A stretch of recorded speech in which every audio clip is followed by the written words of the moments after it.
I'm kind of curious if you could start just telling us a little bit about taking on this role and what excited you about this project and this franchise. Well, I knew Macon Blair, knew his work. I I wasn't as familiar with the Toxic Avenger movie, the original, but of course I've since gone back and revisited the whole world and the whole world of trauma, and what Lloyd Kaufman created back then, and was really kind of knocked out by this great combination of independent filmmaking and popcorn kind of movies. I like genre films, I always have, and uh and I also thought that the cast, Peter Dinklage was set. Thought he would be fantastic as the Toxic Avenger. I thought it was a really cool idea. um and uh And I liked the role of Bob Garbinger. I just thought he was an interesting, narcissistic, lunatic. And that to go to Bulgaria for a few months and make this thing during the pandemic would be an adventure. What is, speaking of adventures, if you can kind of look back across your career, you've done so many different kinds of things. Where does this stand among the wilder adventures, or what is, maybe, in your opinion, when you think back, the one that's the wildest adventure you went on for a project? Oh gosh, there really have been a lot of them. Well, Apollo 13 was crazy in that we filmed a lot of the movie in the zero G airplane out over the Gulf of Mexico, climbing and diving in an airplane and, filming for 25 seconds of weightlessness. We did it like 600 times. Back when you couldn't, if you wanted to be weightless, you had to actually, float. These days it would be a snap. Um, Making the River Wild was insane because of the work that we did in the whitewater. Uh, and Listen, there's the external adventures, and there's just the adventures of the heart and the emotion and the people that I've gotten to work with and the places that I've lived. I mean, it's all been really incredible. I mean, I never take it for granted. Have you ever, you spoke a little bit about that idea of the internal and the heart. Have you ever kind of lost yourself in a character or role?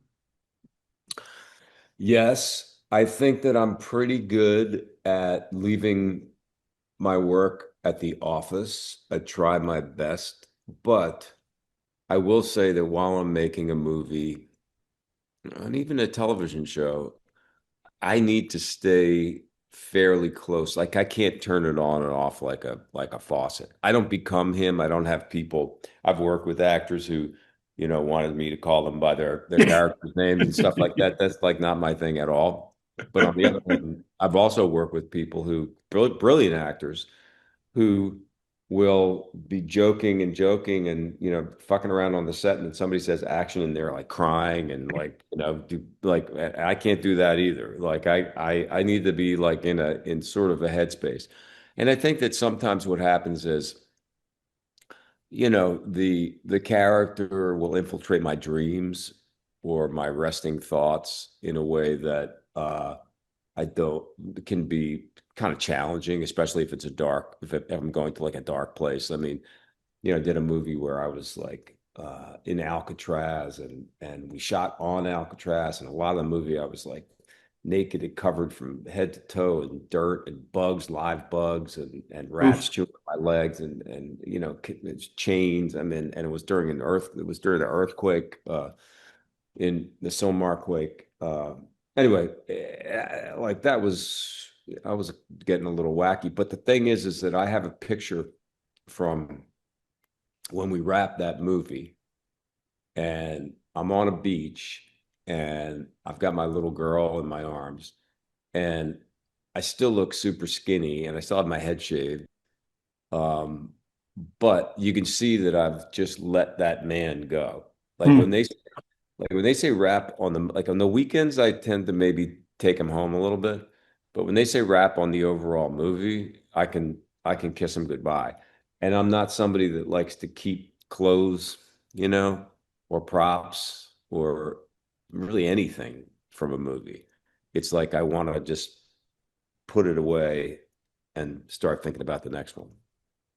Of the many amazing people you've worked with, and there are many, are there some that sort of stand out stories or lessons from working with some of these incredible talents that, over your career?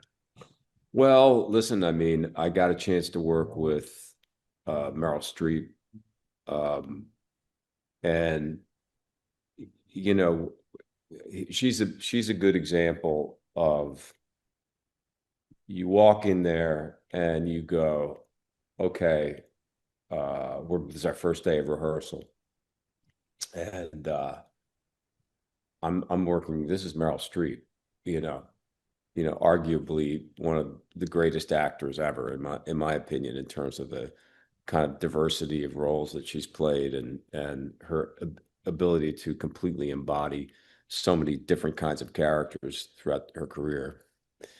And right away, she's so disarmingly about doing the work that it just goes out of your head. You don't even think about it anymore because and the thing is that what someone like Meryl realizes is that she comes from the theater, right? And that's where I started was doing plays.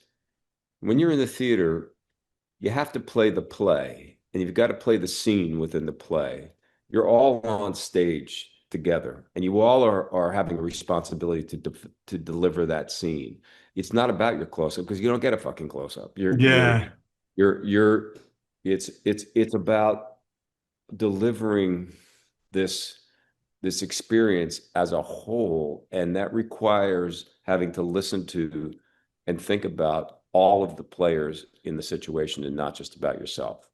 Movie making can become incredibly narcissistic because, everyone wants to get their moment. Everyone is hoping that the editor is going to cut to their thing. And, Hmm.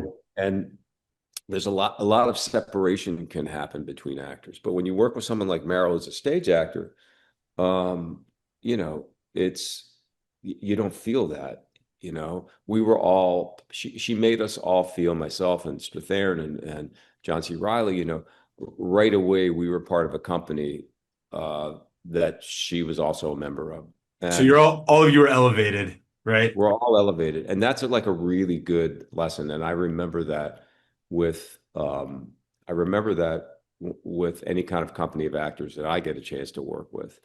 Uh, and coincidentally to this question, Meryl said to me at one point, "Hey, if you ever get a chance to work with Clint Eastwood, you should do it." And she had done Bridges Madison County with Yeah. Clint, and she said it specifically because she said, "I think that you have." I mean, everybody wanted to work with Clint, so it's not like that I'm special. But she said, "I think he's the type of person that you will enjoy being in a working situation with."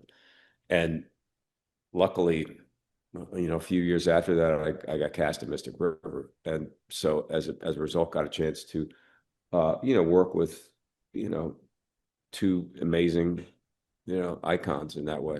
Great results when you did, right? Um, Love the gigs; they were good gigs. so last thing before we wrap, I'm curious about Family Movie a little bit. It's a personal project and it's a working with Kira, and I want to hear you talk a little bit about what that means to you and what we can what the timeline is. When will we expect anything or see stuff?